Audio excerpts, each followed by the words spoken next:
Hey there everybody, Muscle-Bound Geek. It is time for part 3 of the top 10 training mistakes. Today we'll do mistake number 6 and number 5. Alright, number 6 is insufficient intensity. Now what I mean by that is when most people go to the gym, they never push themselves beyond their threshold, beyond their full rep failure, like I discussed in the last video. And if you don't do that, you won't really challenge yourself and you won't really make progress. Now, for those who do that, it's not uncommon to eventually, over time, you start losing that drive, or your intensity slowly starts to waver down. Um, for beginners and for those who are experienced, there are ways to do this. If you don't know how to do it, or your intensity is just dropping, new ways to push yourself past that point. And here's force reps, which you definitely would need a spotter for. It's when you've gone failure, you can't get it anymore, you're having a hard time getting that weight up. Someone just helps you just enough so you can get out a few more reps. There is the controlled cheating, which I've discussed before, just getting just enough swing in your posture that the weight is still on the muscles you're using, but putting a little momentum into it.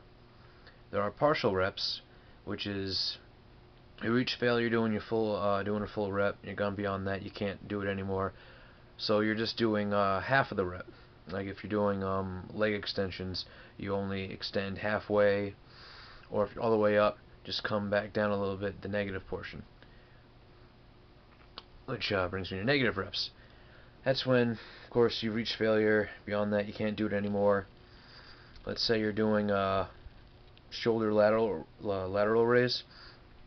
For the negative rep, you'll actually have somebody bring you up to the starting position, like this, and then they'll let you go, and it's your point to do the negative part of the rep, which is lowering it.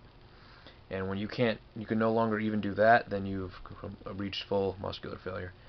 There is rest pause, which is something I've been using lately. I've been trying this new program, which the reps are crazy.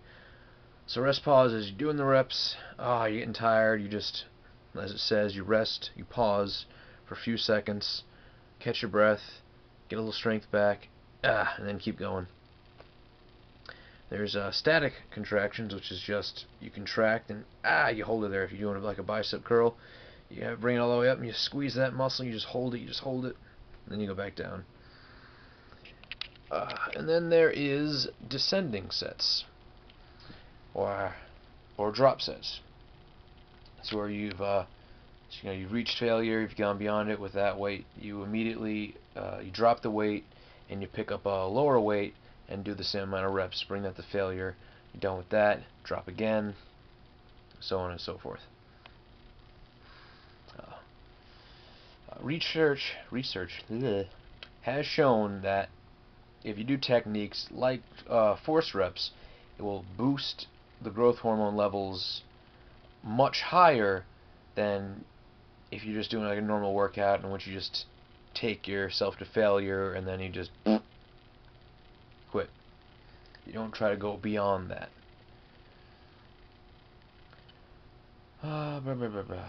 Let's see. And the most common mistake with this is when you reach that plateau, you notice your intensity starting to waver. People tend to do the more of the same to try to get out of it. That won't work because, like with any exercise, your body loves routine, and if you're doing the same thing over and over again, it gets more used to it. It becomes a muscle memory, and you'll just plateau. You won't see much progress because to get progress, occasionally you need to shock your system. You gotta give it something new, something to learn. So that's exactly what you do. And so sometimes you just need to recharge your body, your mind. You gotta try something new. You gotta try a new exercise, try a different way to push past failure, like all the things I said before. Yeah, sometimes you just need sufficient rest and recovery. Some people, they just need that. You don't want to overtrain. You don't want to push yourself too far to the point where you're not giving yourself enough time for your body to recover, and you're just gonna kill yourself. Don't do that. So yeah, like I said, some solutions. Learn the different techniques there are to go beyond failure, and apply these every once in a while to a few of your sets on each workout. Now, it doesn't, there's some of these techniques that won't fit in exercise at all, actually be really bad. For example, you don't want to do cheat squats. You definitely don't want to, when you got all that weight on your back and you're trying to get your form right, to come up on a squat. You don't want to put a swing in your back because, oh, that could end horribly, people. That could end real bad. Or, like negatives on deadlifts. That'll put a lot of strain on your low back. If you're going heavy, it can be difficult when you're coming down to not have that pressure on your back, especially when you're at the point of failure. Lower back will come into it. That's real dangerous. I wouldn't recommend that. But with the squats, force reps only if you have a spotter. That spotter can help you getting those force reps out. So when you're coming down, you have those force reps, your form could slip. You don't want your form to slip on a squat, especially when it's just a free weight barbell, like a squat rack. That thing comes crashing down on you. Ugh. When your intensity is wavering, I'm not talking about like when you're going real heavy and you push yourself beyond. It's when you're doing what you've been doing, your normal thing, the amount of weight you've been doing to get past intensity, and then one day you find yourself, I did this a couple of days ago, why can't I seem to do it now? That's an early warning sign for overtraining. Don't ignore it. It is a problem. Heed this warning. You gotta just cut down on your workout, cut down on the frequency, just give yourself some time to really rest. Overtraining is when you've completely exhausted yourself. You haven't given your body enough time to recover from the trauma you put through the next day. And if you just keep drilling yourself like that, you're going to start losing. We definitely don't want to start losing.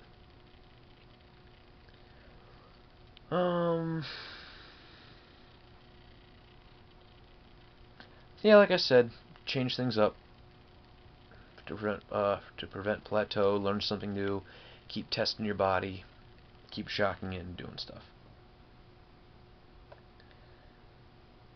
Alright, mistake number 5, which is what we're getting into before with the overtraining. It's too little rest. Sorry. Alright, when it comes to overtraining, we tend to focus on the resting component and not on the working, because for most people, especially bodybuilders, the problem is it's not too much of a workout volume or intensity. It's negating your gains, and it's always insufficient rest between the workouts.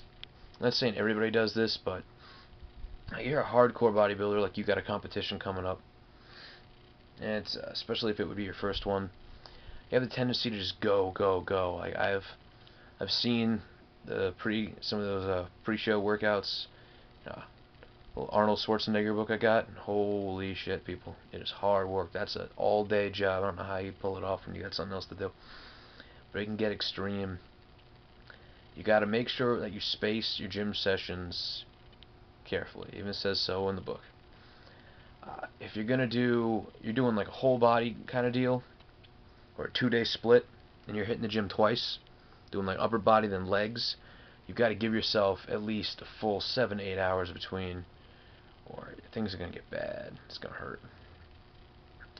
That's that point where you got to let your body recover. You got to refuel, get them proteins in you, get those carbs in you, before you do something that intense again later in the day. You do it too quick, you're going to be exhausted, you're going to lose. Your body's just not going to be healed up. How many times I can say that? Some solutions for your average person. or someone, you know, more experienced. I'm sure they'd know this, but at least 72 hours between workouts for body parts. Like, you don't want to do chest one day, then do chest tomorrow, you know what I mean? Like chest, give yourself a day of rest, you know, do something else, do a cardio, do a different body part. The next day, do something else again, different body part, and then, you know, then go to chest again if you really do chest again. At the very least, a day of rest. I would recommend at least 2, like this says.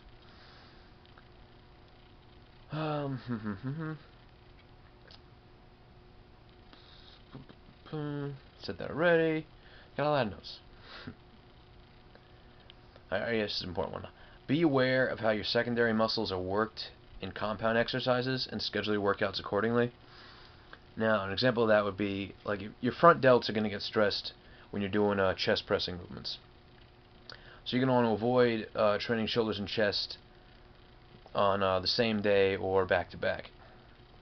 So instead, you know, allow yourself at least, you know, 2 days, 48 hours between these kind of workouts. Or if you really want to work, if you want to do your shoulders and your chest close together, do them on the same day so they have the same amount of time to recover.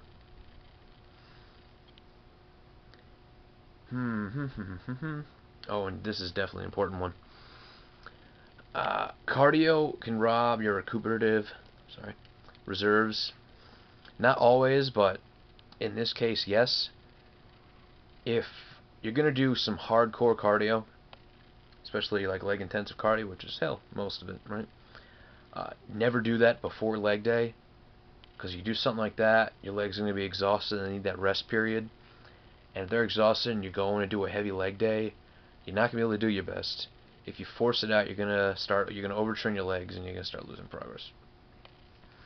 So, alright, yeah, that was me rambling for quite some time. Made a lot of points several times over. So that's going to be it for today. I had a ton of notes. I cut a lot of that for this video. So alright, tomorrow, mistake number 4, mistake number 3. See you guys then. And don't forget, you gotta stop sitting around dreaming. You gotta get up and you gotta start doing. Check you guys out later. Oh hey, you should like me on Facebook, by the way. Alright.